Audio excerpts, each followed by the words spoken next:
Bollywood silver screen presenting Nomadland. ये कहानी शुरू होती है सन 2011 में, जहां पर फर्न नाम की एक लेडी अपनी जिंदगी के सबसे मुश्किल हालातों से गुजर रही है। न सिर्फ उसके पति की मृत्यु हो गई, बल्कि वो कंपनी भी बंद हो गई जहां पर वो अपने पति के साथ सालों से काम करती थी। फर्न अपना सारा सामान उस वैन में रखती है जिसे उसने अपना सब कुछ बेच के खरीदा है। ये वैन ही अब उसका घर है और उसे अब एक लंबे सफर पर निकलना पड़ता है क्योंकि उसे जॉब की तलाश है। कई दिनों तक किसी वैन में रातें गुजारने के बाद उसे अमेज़न में जॉब मिल जाता है, पर ये सीजनल जॉब है, यानी कि ये परमानेंट जॉब नहीं है। कुछ ही वक्त तक उसे यहाँ पर काम करना पड़ेगा। यहीं पर उसकी एक ओल्ड लेडी से मुलाकात होती है जिसकी जिंदगी उसी की तरह है, वो भी वैन में रहती है। इसका नाम लिंडा होता है। एक रात को लिंडा उसे अपनी कहानी सुनाती है। वो कहती कि सन 2008 में मैं पूरी तरह से टूट चुकी थी और मैंने तय किया कि मैं अपने पूरे घर को जलाकर अपनी जान दे दूंगी। तभी मेरी नजर अपने 2 डॉग्स पर गई जो बिल्कुल मासूम थे, जिन्होंने हमेशा मेरा साथ दिया। इसीलिए मैं ऐसा नहीं कर पाई। मुझे अपनी जिंदगी का सफर याद आया जिसमें मैंने 12 साल की उम्र में काम करना शुरू कर दिया था। उस वक्त मैं 62 साल की थी। इसके बाद मैंने ऑनलाइन सर्च किया, जहां मैंने बॉब वॉल्स का वीडियो देखा जो उन लोगों की मदद करता है जो खानाबदोश हैं, जो सड़कों पर अकेले रहते हैं। वो उन्हें ऐसी टेक्निक सिखाता है जिससे अकेले गाड़ियों और सड़कों में रहने वाले लोगों को मदद मिलती है। वो फर्न को कहती है कि तुम्हें भी सेमिनार अटेंड करना चाहिए। फर्न मना कर देती है। कुछ वक्त बाद अमेज़न में फर्न का काम खत्म हो जाता है। वो काम तलाश करने की बहुत कोशिश भी करती है लेकिन उसे कहीं भी काम नहीं मिलता और अब ठंड भी बहुत ज्यादा बढ़ जाती है और फर्न फैसला करती है कि वो बॉब के सेमिनार को अटेंड करने के लिए जाएगी। वो उस जगह जाती है और देखती है कि वहां पर लिंडा पहले से है। वहां पर जितने भी लोग होते हैं सबके सब खाना बदोश होते हैं। ये रात को सब अपनी अपनी कहानियां सुनाते हैं। इन्हीं में एक लेडी अपने दोस्त की कहानी बताती है। वो कहती है कि जब मैं उससे मिलने गई तो वो हॉस्पिटल में था और उसने मुझसे रिटायरमेंट की बातें की, लेकिन 10 दिन बाद ही उसकी मृत्यु हो गई। उसने एक सेल बोट खरीदी थी जिसमें वो रिटायरमेंट के बाद सफर करना चाहता था, पर वो उसे कभी इस्तेमाल कर ही नहीं पाया। इसीलिए मैंने रिटायरमेंट लिया और खाना बदोशों की जिंदगी जीना शुरू कर दिया। वो सब कुछ किया जो मैं करना चाहती थी। अगली सुबह बॉब और फर्न बैठे होते हैं। बॉब फर्न को कहता है कि तुमने अपनी जिंदगी में बहुत कुछ खोया। तुमने अपने पति को खोया, अपनी जॉब खोई, अपने दोस्तों को पीछे छोड़कर आ गई, तुम्हारा गांव भी छूट गया और ये सब इतना आसान नहीं है। हालांकि मेरे पास तुम्हारे सवालों का जवाब नहीं है, लेकिन मैं एक बात जानता हूं कि तुम बिल्कुल सही जगह पर हो। यहाँ नेचर के साथ तुम्हें तुम्हारे सवालों के जवाब मिल जाएंगे। यहाँ पर जितने भी लोग हैं वो सब तुम्हारी तरह हैं। यहाँ पर आने के बाद अब फर्न को भी काफी हद तक तसल्ली होती है। फर्न अब यहाँ पर बाकी नोमैड्स के साथ, यानी कि बाकी खाना बदोशों के साथ सड़क पर रहने के, जीने के तरीके और सर्वाइवल की अलग अलग टेक्निक सीख रही होती है, जिसमें उसे बहुत मजा आता है। एक रात वो यहाँ डांस पार्टी के दौरान एक आदमी से भी मिलती है जिसका नाम डेव होता है। वो फर्न को बहुत पसंद करता है। ये दोनों एक दूसरे के साथ डांस करते हैं और अब सेमिनार खत्म हो जाता है। फर्न और सभी यहाँ से निकल जाते हैं। रास्ते में फर्न की गाड़ी का टायर पंचर हो जाता है। तभी वो देखती है कि उसी के साथ सेमिनार में एक लेडी थी जिसका नाम स्वैंकी है। उसकी गाड़ी वहां पर खड़ी होती है। वो उससे मदद मांगती है। वो कहती है कि मेरे पास एक्स्ट्रा टायर नहीं है। स्वैंकी उसकी मदद करती है और समझाती है कि तुम्हारे पास सारी जरूरत की चीजें होनी चाहिए, नहीं तो कभी भी तुम रात को सड़क पर फंस सकती हो। इसके बाद स्वैंकी फर्न को बहुत सारी सर्वाइवल की चीजें सिखाती है और धीरे धीरे ये दोनों अच्छे दोस्त बन जाते हैं। एक रात को जब स्वैंकी दवा खा रही होती है तो उससे फर्न पूछती है, क्या तुम ठीक हो?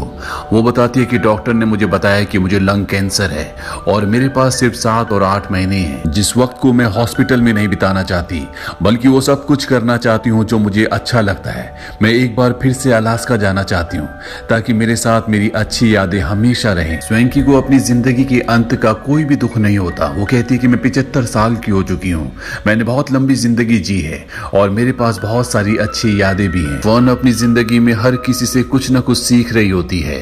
ये दोनों साथ में काफी वक्त बिताते हैं और इसके बाद ये दोनों अपने अपने सफर पर निकल जाते हैं। पर अब फर्न का नजरिया पूरी तरह से बदल चुका है। वो रास्ते में आने वाली हर एक चीज को एंजॉय कर रही होती है। ऐसा लगता है कि वो प्रकृति के साथ मिल चुकी है। इसी तरह से सफर में आगे चलते हुए उसे नेशनल पार्क में कैंप होस्ट की जॉब मिल जाती है, जहां पर उसकी मुलाकात डेव से होती है जिसने उसके साथ एक पार्टी में डांस किया था। यहाँ पर लिंडा भी आती है जो फर्न के साथ अमेज़न अमेज़न में जॉब करती थी और ये यहाँ पर बहुत अच्छा वक्त बिताते हैं। लिंडा कुछ दिनों बाद यहाँ से चली जाती है और अब डेव और फर्न यहाँ पर रह जाते हैं। और एक दिन फर्न अपनी वैन से सामान निकाल रही होती है क्योंकि उसकी वैन में चींटियां आ गई होती हैं। तभी डेव भी वहां पर आ जाता है। वो उसकी मदद करना चाहता है लेकिन फर्न उसे मना करती है। डेव जबरदस्ती एक बॉक्स उठा लेता है और तभी उसमें से नीचे से बहुत सारा सामान गिर जाता है। इस सामान में वो प्लेट भी होती है जो फर्न के पिता ने उसे हाई स्कूल से ग्रेजुएशन पास करने के लिए दी थी, जो अब टूट चुकी है। फर्न को इस बात से गुस्सा आता है और गुस्से से डेव को वहां से जाने के लिए कहती है, पर बाद में उसे एहसास होता है कि उसे डेव से इस तरह से बात नहीं करनी चाहिए थी। यहाँ नेशनल पार्क में कुछ और भी लोग आए होते हैं जो इस बात से बहुत प्रभावित होते हैं कि फर्न एक नोमैड की यानी कि खानाबदोश की जिंदगी जीती है। दरअसल हर कोई इसी तरह से जीना चाहता है पर सब अपनी जिंदगियों में फंसे हुए हैं। और फर्न डेव से मिलने के लिए उसकी गाड़ी में जाती है। वो देखती है कि डेव बीमार है। वो डेव को हॉस्पिटल में एडमिट करवा देती है जहां उसकी एक छोटी सी सर्जरी होती है। इसके बाद ये दोनों बहुत अच्छे दोस्त बन जाते हैं। कुछ वक्त बाद ये दोनों एक रेस्टोरेंट में जॉब करना शुरू कर देते हैं जहां एक रात को डेव का बेटा फर्न के पास आता है और वो उसे बताता है कि डेव बहुत जल्दी दादा बनने वाले हैं। मैं चाहता हूं कि वो अपने पोते से मिलने के लिए आए। अगली सुबह फर्न ये बात डेव को बताती है। डेव ये सुनकर खुश होता है लेकिन वो वापस जाने में थोड़ा हेजिटेट होता है। वो कहता है कि जब मेरा बेटा छोटा था तो मेरे पास उसके पास जाने का टाइम नहीं था और जब वो बड़ा हुआ तो उसके पास मेरे लिए टाइम नहीं था। वो अपनी चीजों में बिजी था और मैं अपनी चीजों में। फर्न कहती है तुम्हें इन सब चीजों के बारे में ज्यादा नहीं सोचना चाहिए और अपने होने वाले पोते से मिलना चाहिए। वो डेव को एनकरेज करती है। डेव उसे कहता है कि तुम भी मेरे साथ चलो। फर्न कहती है कि मैं तुम्हारे साथ नहीं चल सकती लेकिन हो सकता है कि कभी मैं तुमसे मिलने के लिए आऊं। अगली सुबह डेव फर्न की गाड़ी में आता है लेकिन उस वक्त वो सो रही होती है, इसीलिए उसे डिस्टर्ब किए बिना वहां से निकल जाता है। हालांकि फर्न की आंखें खुल जाती है और वो डेव को जाते हुए देखती है। फर्न की जिंदगी एक बार फिर से उसी तरह शुरू हो जाती है जिस तरह से पहले थी। वो जगह जगह जाती है, नए नए लोगों से मिलती है और अब उसे एक नया जॉब मिलता है जो कि शुगर बीट प्रोसेसिंग प्लांट में होता है। यहाँ पर जब वो काम कर रही होती है तो उसकी गाड़ी खराब हो जाती है।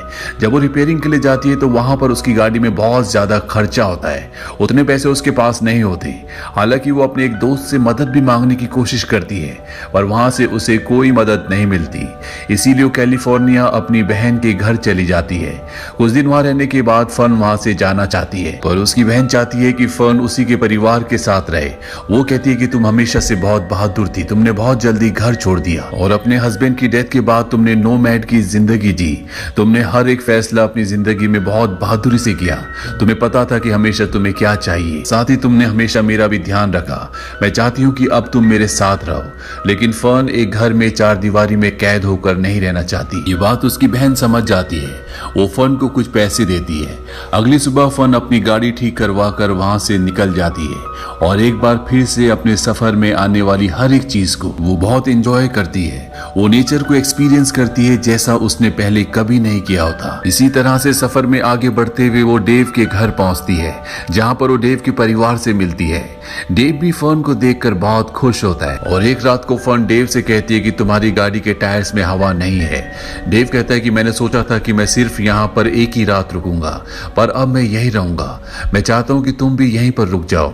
मुझे तुमसे बात करना, तुम्हारे आसपास रहना अच्छा लगता है। मैं तुम्हें बहुत पसंद करता हूँ। इस बारे में मैंने अपने परिवार से बात भी कर ली है, वो भी तुम्हें बहुत पसंद करते हैं।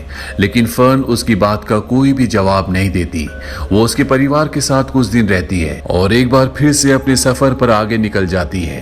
वो अपने सफर पर आने वाली हर एक चीज को एक्सपीरियंस कर रही होती है, एंजॉय कर रही होती है। इसी तरह से आगे बढ़ते हुए वो अमेज़न पहुंच जाती है जहां पर एक साल पहले उसने सीजनल जॉब किया था। यहाँ पर सीजनल जॉब दोबारा से शुरू हो चुकी है, यानी कि उसे नोमैड की जिंदगी जीते हुए पूरा एक साल हो चुका है। सीजनल जॉब खत्म होने के बाद वो एक बार फिर से बॉब की वर्कशॉप में जाती है जहां पर वो सभी पुराने लोगों से मिलती है। पर अब स्वैंकी की मृत्यु हो चुकी है जिसे लंग कैंसर था। रात को सभी उसे श्रद्धांजलि देते हैं।